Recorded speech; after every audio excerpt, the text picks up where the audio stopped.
Mu Misiri abashinzwe umutekano uyu munsi kwa gatanu bagose imihanda yerekeza ku rubuga rwa Tahrir bakumira imyigaragambyo yamagana ruswa n'ubukungu bwakendereye.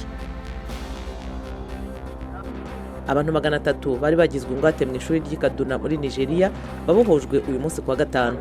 7 muri bo bakekwaho kuba abarimu batawe muri yombi. Abimukira abanyafurika 66 baraye bagejejwe i Kigali mu Rwanda, igihugu kiyemeje kuzakira 500 mu bamaze igihe bagotewe muri Libya.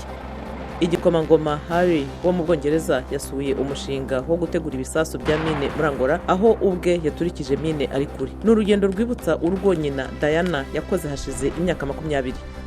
Naho muri Afrika y'Epfo abashakashatsi bo muri kaminuza ya Pretoria barasuzuma impamvu malaria igenda yiyongera, yemwe no mu gihe cy'ubukonje bukabije aho ubwandu bwayo bwagombye kuba buri hasi cyane.